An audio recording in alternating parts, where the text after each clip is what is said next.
Assalamualaikum warahmatullahi wabarakatuh. Halo sahabat 24 jam terkini, khususnya sahabat honorer di mana saja berada. Semoga dalam keadaan sehat dan tetap optimis. Pada jumpa kita kali ini, kita akan coba membahas terkait tentang progres revisi Undang-Undang ASN nomor 5 tahun 2014. Sebagaimana kita ketahui bersama bahwa di akhir Februari 2023 kemarin, Menpan RB menginformasikan bahwa kita umumkan setelah melakukan koordinasi dengan Asosiasi Pemerintah Kota, Asosiasi Pemerintah Provinsi, dan DPRD. Mudah-mudahan dalam bulan depannya, insya Allah akan ada titik temu jalan tengahnya, kata Abdullah Azwar Anas seusai meresmikan Mal Pelayanan Publik di Lampung Tengah pada Senin 27 Februari 2023. Hari ini sudah memasuki hari ke-18 pada bulan Maret tahun 2023. Namun opsi tersebut belum diumumkan. Malah Menpan RB mengeluarkan surat bernomor B/M-SM.01.00/2023 tertanggal 14 Maret 2023 tentang pengadaan ASN tahun 2023. Apakah ini opsi yang dimaksud tersebut?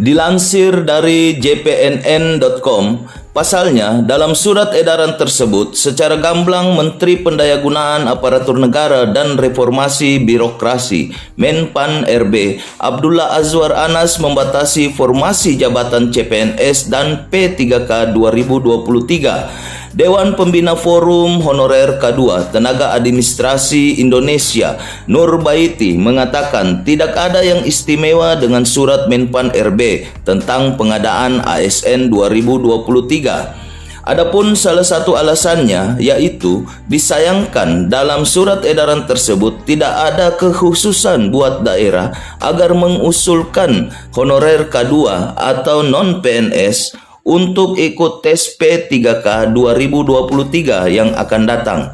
Masih sifatnya, sebab kalau merujuk dari kalimat Menteri Azwar di media sosial, seolah-olah memberikan harapan besar akan ada penyelesaian buat honorer yang sudah masuk database Badan Kepegawaian Negara atau BKN. Honorer menunggu realisasi janji-janji Menpan RB Azwar Anas. Jangan hanya PHP alias pemberi harapan palsu saja, pungkas Nur Baiti. Berbicara tentang tenaga honorer merupakan pembahasan yang tidak akan ada habisnya dan cukup luas. Olehnya, tim 24 jam terkini mencoba membagi tenaga honorer dalam 3 kriteria, yaitu tenaga honorer bidang administrasi, pendidikan, dan kesehatan. Bagaimanakah peluang dalam rekrutmen P3K atau CPNS tahun 2023 ini? Dalam rekrutmen P3K dan CPNS tahun 2023, tenaga pendidikan dan kesehatan masih menjadi prioritas. Sebagaimana dikutip dari CNBC Indonesia edisi 17 Maret 2023. Pada kesempatan terpisah, Anas menuturkan tenaga pendidikan dan tenaga kesehatan yang masih berstatus honorer menjadi prioritas penanganan oleh pemerintah periode 2022-2023. Para honorer ini akan diberikan ruang ikut seleksi calon ASN untuk formasi pegawai pemerintah dengan perjanjian kerja atau P3K ataupun calon pegawai negeri sipil atau CPNS. Yang sudah jalan sekarang 2022-2023 ini yang diangkat sesuai prioritas pendidikan dan kesehatan, kata Anas. Ya, jadi sahabat, untuk penerimaan CPNS tahun 2023 kayaknya masih diprioritaskan kepada tenaga kesehatan maupun tenaga kependidikan, di mana untuk tenaga administrasi boleh mengikuti sesuai dengan kebutuhan daerah yang mengusulkan. Untuk tenaga administratif atau lainnya, tetap bisa ikut sesuai dengan kebutuhan masing-masing instansi atau daerah yang mengusulkan, sesuai isi surat edaran Menpan RB tanggal 14 Maret 2023 tersebut.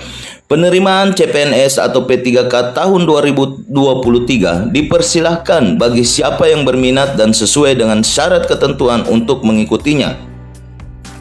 Dapat diartikan bahwa untuk tenaga honorer yang berminat dan sesuai dengan ketentuan yang berlaku, maka silahkan untuk mendaftarkan diri untuk ikut dalam seleksi tersebut.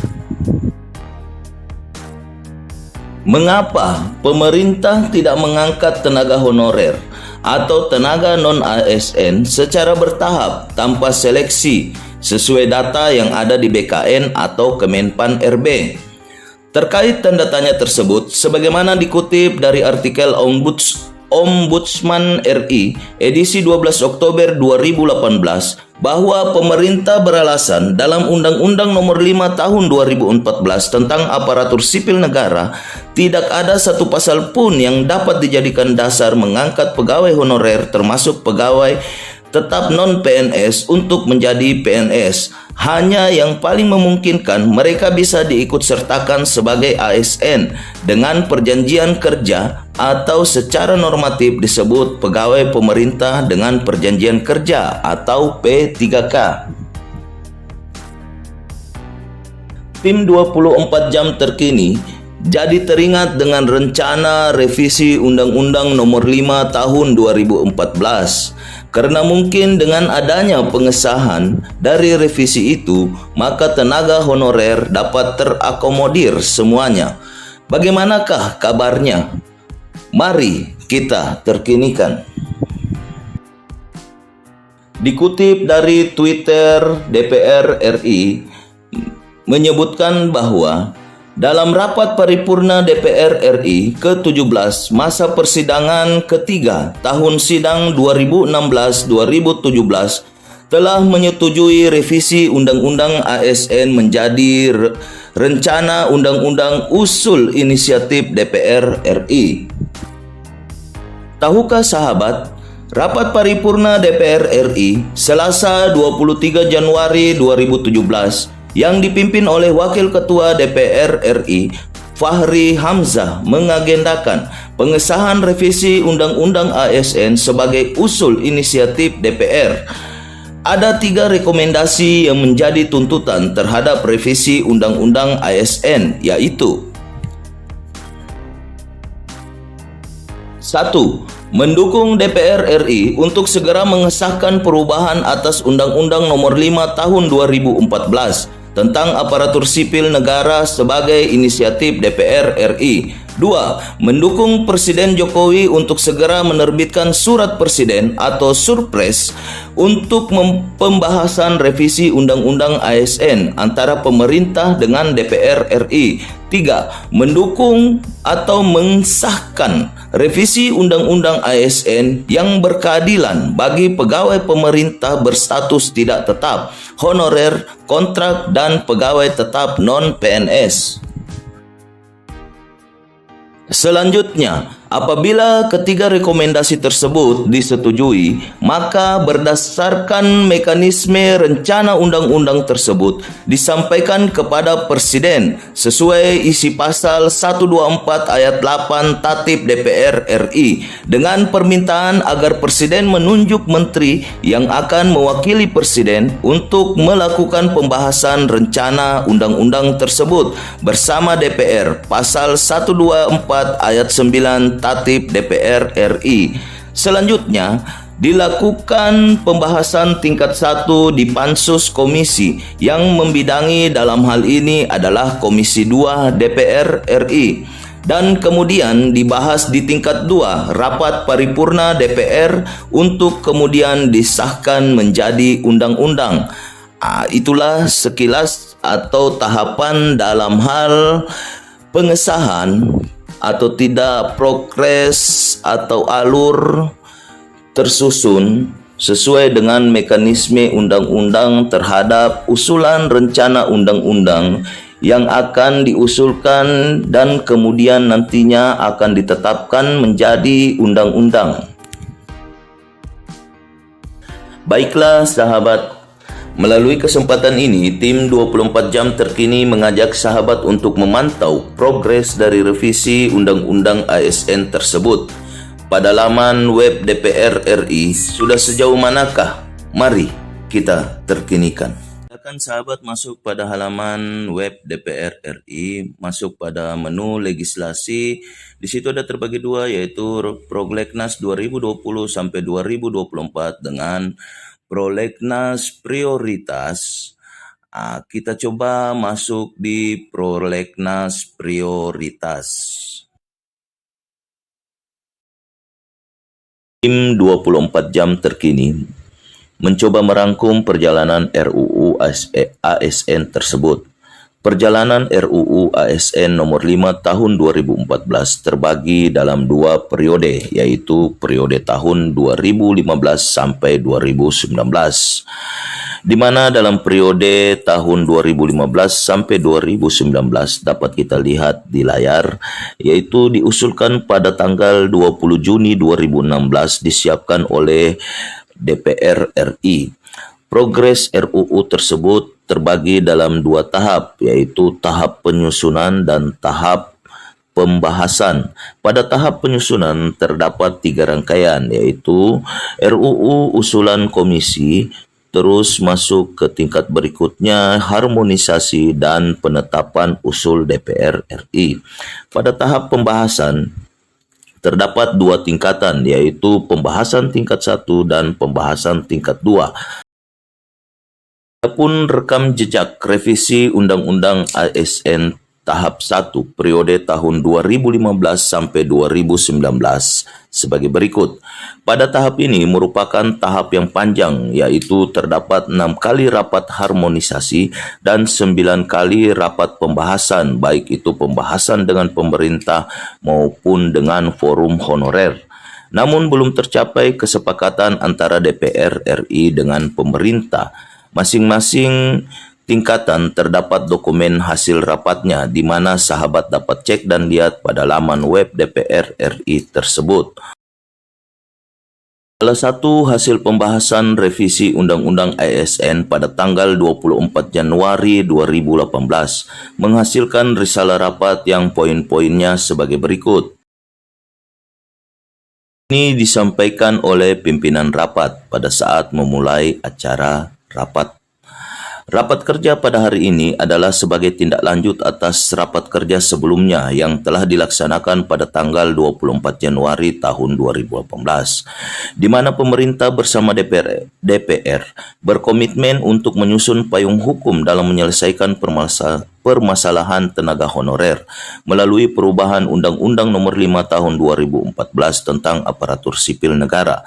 Sesuai dengan ketentuan Pasal 143 Ayat 1 Tatip DPR RI, pembahasan sebuah rancangan undang-undang diberikan waktu paling lama 3 kali masa sidang. Namun pembahasan rancangan undang-undang tentang perubahan atas Undang-Undang Nomor 5 Tahun 2014 tentang Aparatur Sipil Negara telah melampaui jangka waktu yang diberikan, dan untuk itu kami mengharapkan agar pembahasan rancangan undang-undang ini dapat menjadi salah satu fokus dan prioritas perhatian oleh pemerintah.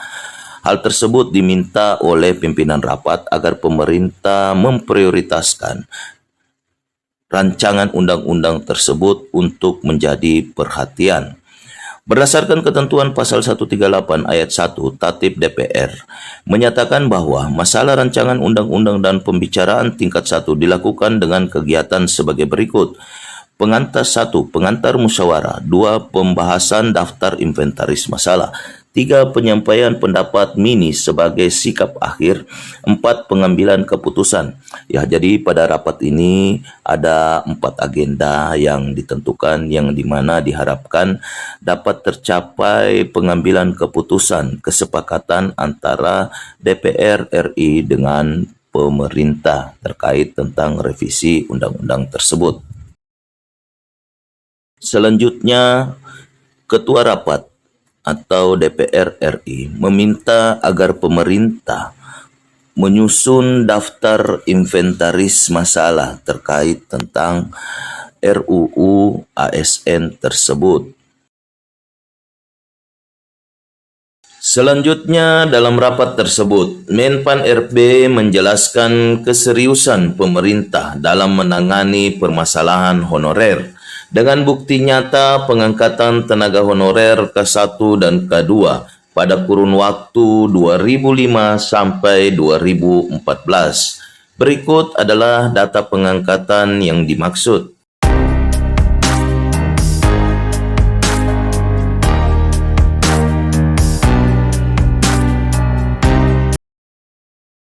Dalam pertemuan tersebut, Menpan RB juga menjelaskan bahwa seharusnya tenaga honorer K2 yang tersisa atau tidak lulus dalam seleksi sekitar 438.590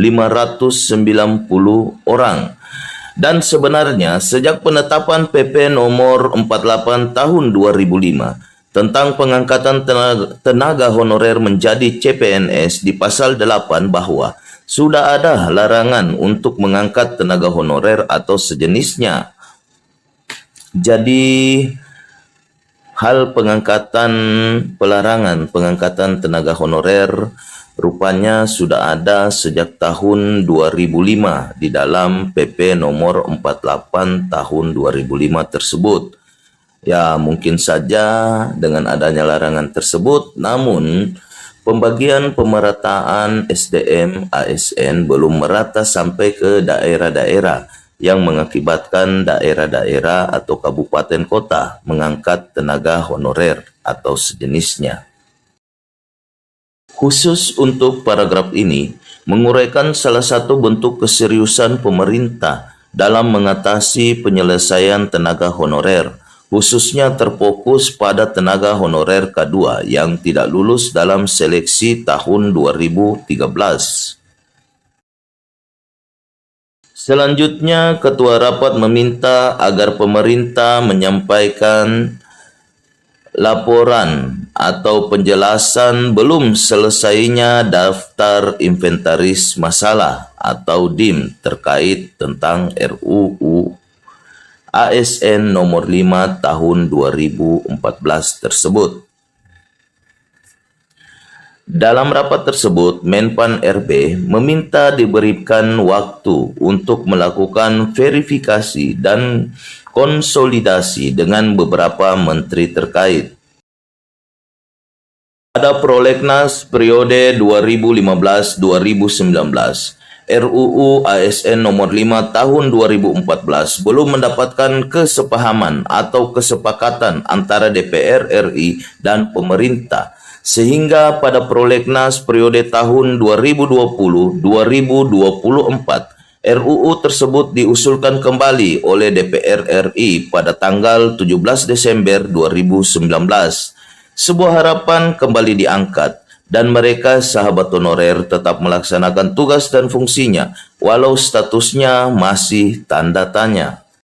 Baiklah sahabat, mari kita coba urai rekam jejak revisi Undang-Undang ASN tahap 2 periode tahun 2020-2024.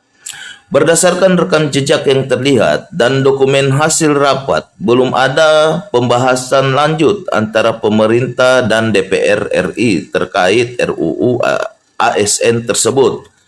Sekali lagi, silahkan sahabat cek pada laman web DPR RI.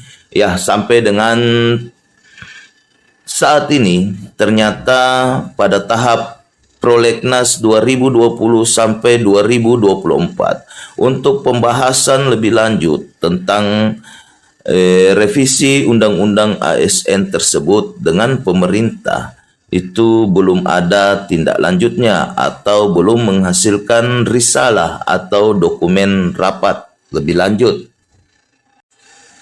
Jadi, berdasarkan rekam jejak revisi Undang-Undang ASN, tim 24 jam terkini menarik kesimpulan sementara bahwa 1.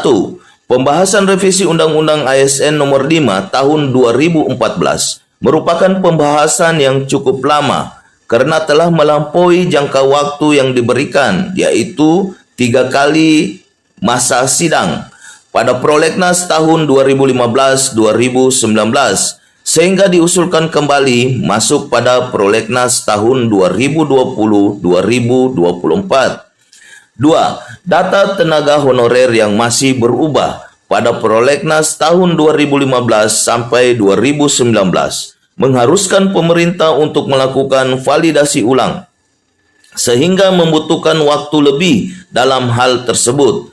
Ditambah lagi pada masa Prolegnas tahun 2020-2024 yang jumlahnya sudah menjadi 2,3 juta, membuat pemerintah harus mengkaji ulang dan mengambil jalan tengah atas masalah honorer ini. 3. Salah satu alternatif penanganan honorer pada masa 2015-2019 adalah membuka peluang agar tenaga honorer mengikuti tes CPNS maupun P3K. Begitupun masa 2020-2023 ini masih tetap dalam konsep yang sama yang diterapkan oleh pemerintah. Saat ini sudah memasuki tahun keempat bulan ketiga pada periode 2020-2024. Namun belum ada titik terang kapan akan dilakukan pembahasan final atas RUU ASN Nomor 5 Tahun 2014 tersebut. Akankah revisi Undang-Undang ASN tersebut akan terrealisasikan? Sementara kita ketahui bahwa saat ini pemerintah melalui Menpan RB sedang menyusun opsi jalan tengah untuk tenaga honorer.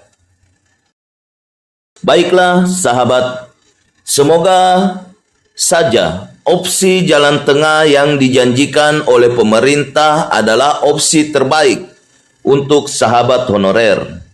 Tetap optimis. Demikian jumpa kita. Tetap dukung channel ini untuk memastikan informasi-informasi update lainnya untuk bersama-sama kita terkinikan. Sampai jumpa pada video selanjutnya.